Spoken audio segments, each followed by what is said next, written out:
Hello there, and welcome to a new build guide for Age of Wonders 4, and this time I got you a Industrious Tank Retaliation build. You guys wanted me to do retaliation builds quite often, and I realized I haven't done so, and I'm very happy with this one. This build requires Ways of War and Empires and Ashes DLCs for the tomes in there. I'm also working on different tank iterations, so I will add in other builds, but in this one, since the Tiger update, the affinity system is very strict and I wouldn't know how to substitute. So, that all being said, let's get on over into the racial and culture traits before we talk about the tomes directly. So, we're playing Industrious, and I went here for Ritual Cannibals and Keepers of Knowledge. The Keepers of Knowledge is interchangeable. I would recommend though to keep a shadow affinity thing here because it's just so useful to have one shadow point for this knowledge extraction skill. It gives you so much knowledge for killing heroes that the shadow skills come in very, very handy. And apart from that, the Keepers of Knowledge one is pretty good. Gives you a slight edge in the science game early on. And yeah, it makes free cities a lot more easy to convince to be your friends because science just helps you out. Now, the other one is Ritual Cannibals. I went for this one because it makes your troops even much harder to kill, and it gives you steady and good growth of cities and mana. It's really, really good. Corpse Eating gives you a nice little edge against necromancers too, because you can't just destroy corpses. It's an overall very, very useful ability. My personal verdict is keep at least the affinity colors if you want to change the abilities here. Keepers of Knowledge could be completely changed with a different color. I personally am just addicted to the shadow affinity points. Now, with the racial traits, I went for Hardy because I think a tank build is just excelling at having lots of HP. I went here for Inner Fire, and I would recommend to take any other color if you want to. There's basically one of these abilities for every element that you would want to have. I just felt like Dwarves and Fire was a bit pretty fitting combination. I also went for Resistant, mostly because I felt like it is easier to get the physical resistance up compared to the magical resistance. This is one part where you can interchange however you want to, but I'd personally recommend to at least keep this composition of traits together one way or another. Although there are a lot of alternatives that do basically the same here, namely here in the element choices and here in the resistance choices. Now, let's move over to the tomes. So, the first tome that we pick up is the Tome of Discipline. This is one that works so well with the Industrious. I saw it, wanted to play it with the Reavers and the Industrious at the same time. Reasons for that. For one, Empowered Strikes. Gives you a stun on every successful third blow. Very good for every tank build because your dudes, they just have a tendency to just stand in the front line. And I have successfully spread so many stuns with this ability already. It's really nice. Focus Aim makes your tier 1 obelisks extremely useful. These dudes pack quite a punch despite being tier 1 units, and in combination with Focus Aim, their only real downside is that you don't buff them with this build directly, and they're tier 1 units. But they will get you with Focus Aim really decently through the early and mid game, because guaranteed hits on Focus Aim is just amazing. Mantra of Purification, yeah, what's not to like about it? It's a dirt cheap healing spell that also cleanses statuses. Inner Mastery gives you a high receiving capability of healing, where we're using this to its fullest extent in this build, and a slight status resistance, but this is seriously, we're using this a lot in this build. Monks are a really nice offensive alternative. You can jump into the enemy backline with a leap. They can heal themselves with it, which is always a nice thing. And they also have a decent attack, being a tier 2 fighter. Pretty synergistic for this build, but nothing too amazing. The monasteries give you extra draft and stability. The extra stability is really, really nice. The other tier 1 that I went for was Tome of Faith. This one, I had a lot of thinking about it, but I stuck to it because we want to utilize Inner Mastery as much as possible, and Faith does so in my opinion, strongest. Staves of Mending gives you a touch heal for every supporter. We featured 3 different support troops in this build, so everybody can heal a ton. We use Chaplains as a nice complement to our Steel Shapers, because these guys are a little bit more straightforward in terms of burst healing, because their healing prayer is just a straight up debuff cleanser, and they also have a buffing ability that doesn't require so much interaction with the bolstered defense mechanics of the Industrious. Apart from that, yeah, it's just one of your 3 colors of supporters, and they're really, really good at that. You also gain Faithful Whispers, so you keep a strong grip on those free cities. Wrath of the Faithful is not too useful in this build, you can freely skip it. Convents are really cool as they crank out more knowledge and mana, and Abbeys, I love to have a guaranteed research post buildable. It's just what I can say. They also have a strong synergy with farms. So, tier 2, we're picking up Revelry. Here again, this is picked up because of the Scalds. This is the 3rd supporter that you got. They can make the enemy go insane, which is a good crowd control ability, but they also have the ability to point blank AoE buff around them, namely regeneration and morale, and more importantly, attack power and crit. So these guys are, well, pretty much the guys that pump up the damage at the front line and provide some nice bombardment at the same time if they're not needed. They retain the mending touch, so they are stupidly effective at healing because they can do so. They need to stand at the front line anyways, and last but not least, they can provide a shielding aura for the frontliners if they can't defend. It's a really, really useful unit altogether. You have Blood Fury weapons, which enhances your game in the melee department, which is good because we are hard to kill, but we are also not hitting too hard. Tome of Revelry gets that critical hit game rolling, and you really will notice that from that point on, your damage starts to rack up. In tier 1 area, not so much. Reveler's Heart gives you more morale, which is just like I said, we want those crits, and the rest here is not much to write home about. We really are here mostly for the Scalds, the Blood Fury weapons, and the Reveler's Heart. The other tier 2 tome that I went for after a long period of thinking is Tome of Artificing. It has it deserves, though, an honorable mention towards the Tome of the Construct, but it is not usable because of the order affinity problematic. We wouldn't have the affinities that we require. So, Artificing.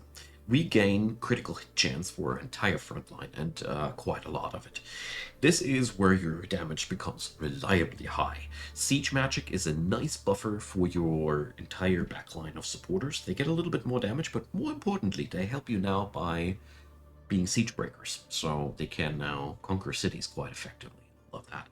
And Artisan Fortifications, industrious cities are already hard to conquer. This book amplifies this quality massively, and bold repeaters are good for conquering cities. Iron golems, man. I mean, we already have very strong shield units, so you don't need them too much. But they are, well, they have their distinct qualities as they are much more resilient against degeneration effects. Damage over time effects mostly get shrugged off by these, but you can skip them mostly. We are here again, mostly here for the artisan armaments and the siege magic. The golem mines, though, I really like them because mines are very powerful in any Materium build, because they provide not only gold, but also mana, due to the Imperium ability there. So, with tier 3, we're stopping to be entirely defensive and getting into the real power plays here. So, Tome of the Dreadnought is one of the tomes that we're picking up here. I was quite surprised when I noticed how massively synergistic it is with this build. First up, you're gaining warding medals, which gives your shield units a +3 against magic attacks. With your racial trait, you come up to a +5. This makes your shield units basically pretty impervious against most magic attacks for a very cheap price. That's a very, very strong argument there.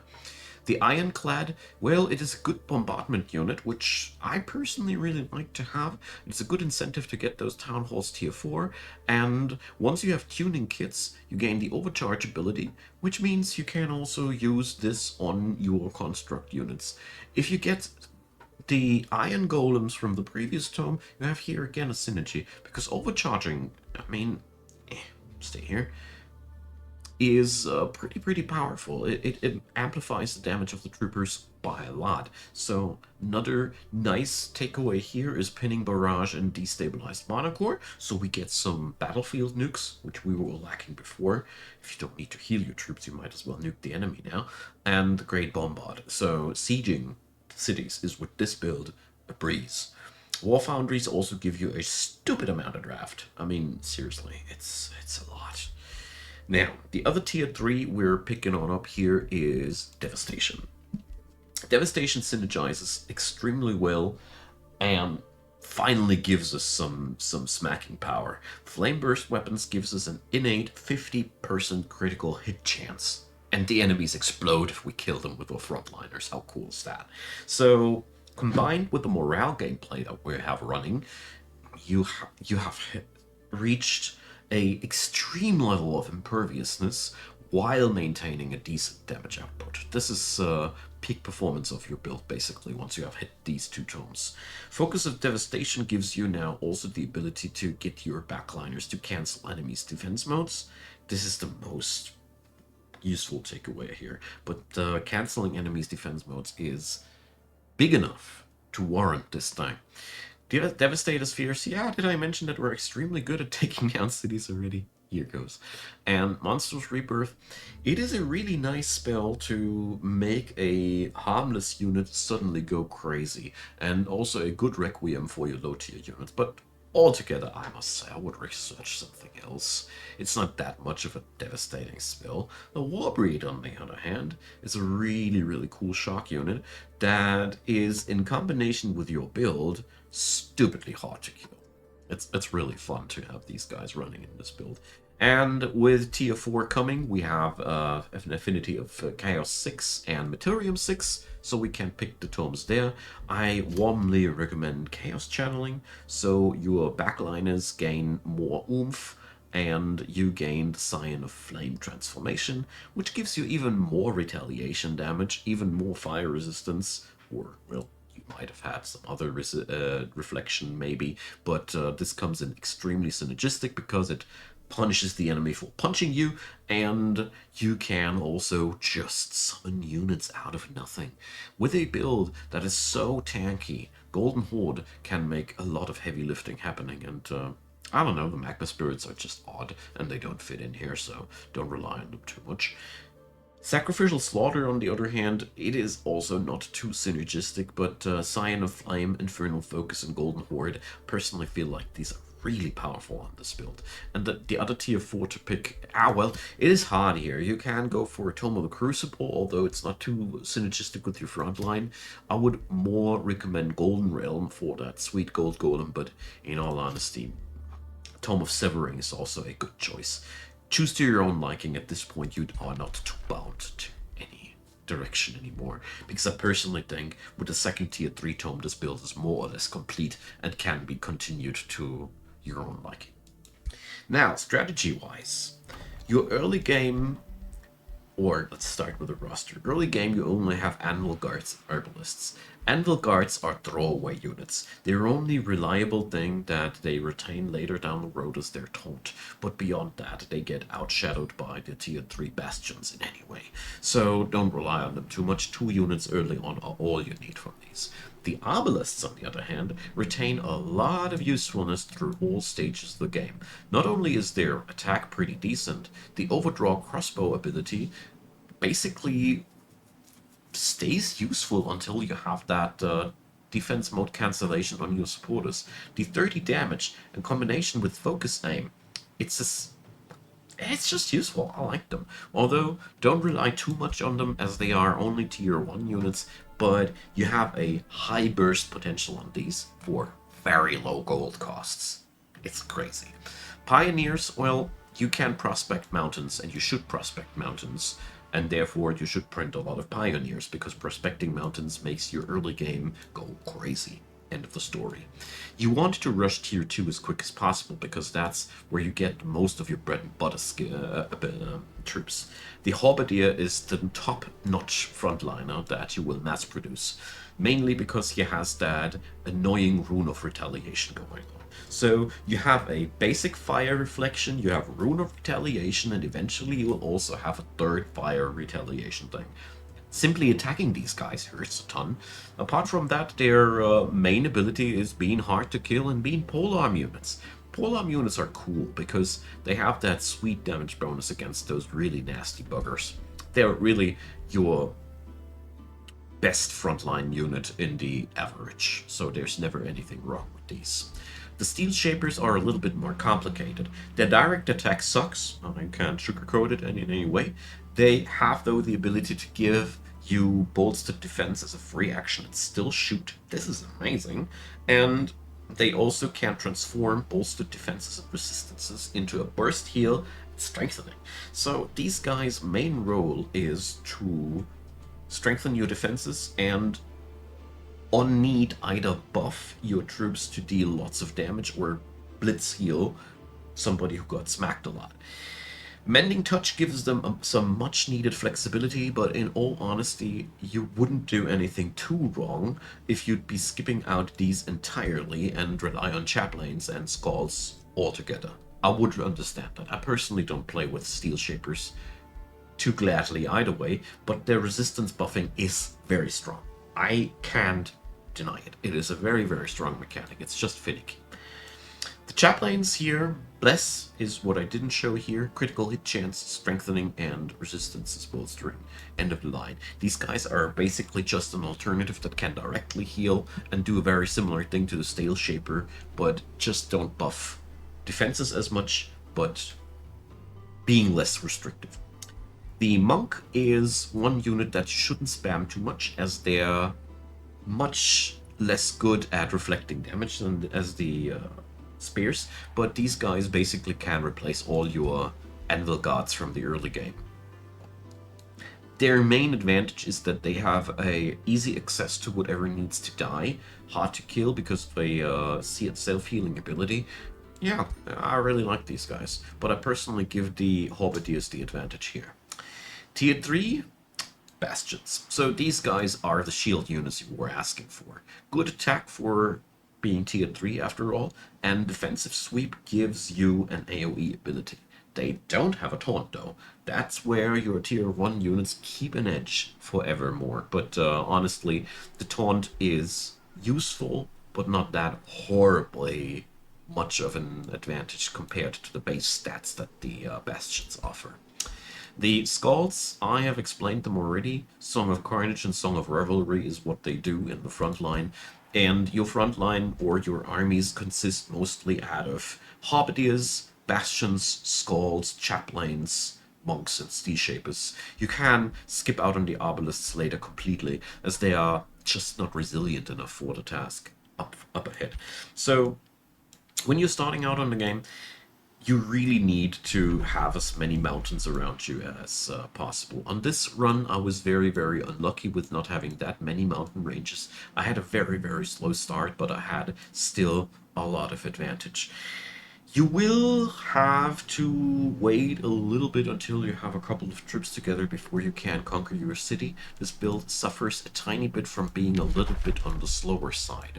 You can, though, spam your mana for healing spells in battle freely, because you're not summoning anything with this build. You still are, though, quite mana hungry on some extent because of two reasons. First up, the unit enchantments that you go for cover wide ranges of your army. Here, Empowered Strikes became quite costly, Blood Fury weapons is quite costly, so all these enchantments, they do affect a lot of units, therefore they cost a lot of mana. And the other thing is you are playing also with a pretty big array of minor racial transformations, which also eat up quite a big amount of mana. So you need mana, but what you need way more is again a research output that you should amplify as hard as you can.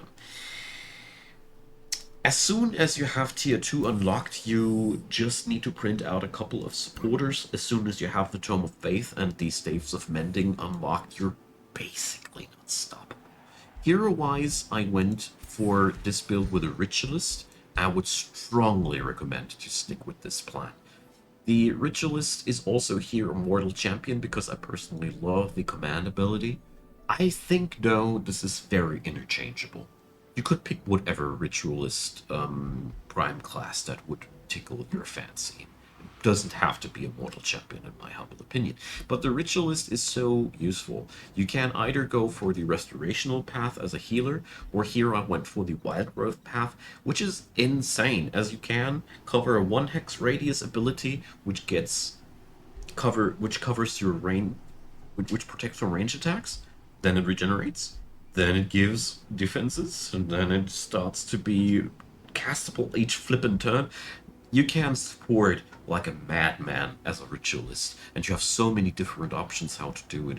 This build can even stomach several ritualists if you can't get your hands on these.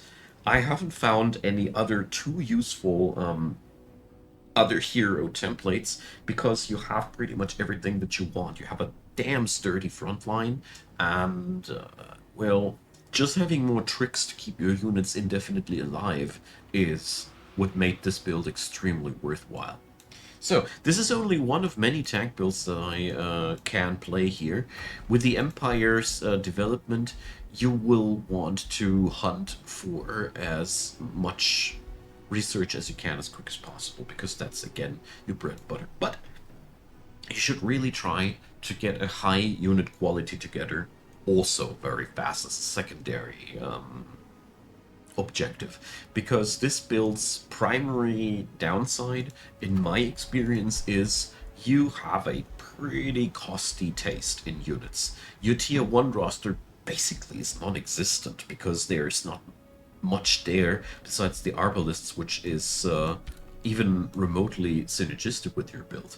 The Anvil Guards are useful, yes, but you want those Halberdiers. They're just better in every aspect. And it might be that you can taunt somebody, but you wouldn't want them to smack your Anvil Guards. You would want them to hit the Halberdiers so they take more damage, because you can heal these guys up even just the same. So that's a big problem. You have costly units, and you suffer therefore from a high sustained unit cost and high recruitment costs. This is something that I really realized while I was playing this.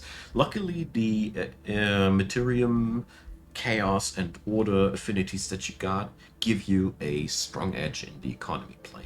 This was a horrible run, but I still had at no point any problems whatsoever with maintaining the upper hand, because I just had strong allies here. This was once a free city.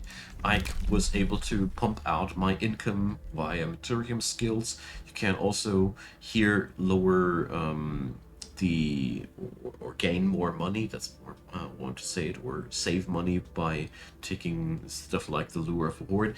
You have options here to mitigate some of the costs. Materium is always amazing, as you see here. I picked the first 3 here.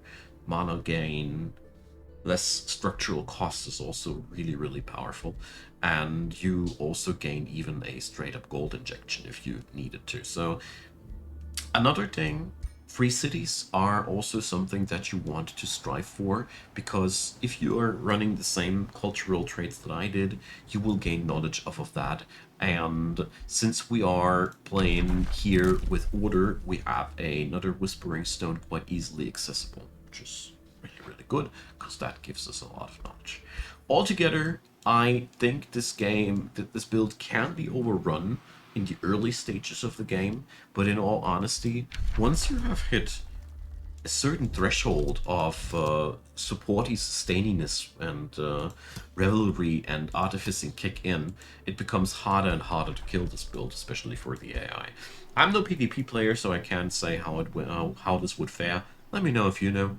Apart from that, that's the end of the video. Leave your comments, leave a like, leave a subscribe. Thanks for watching. There's a description box playlist down there with all manner of different Age of Wonders 4 videos. Thanks for supporting Icon Gaming, all of you who do, and thanks for watching this video. I hope it helped you out and was enjoyable. See you guys soon, and bye-bye.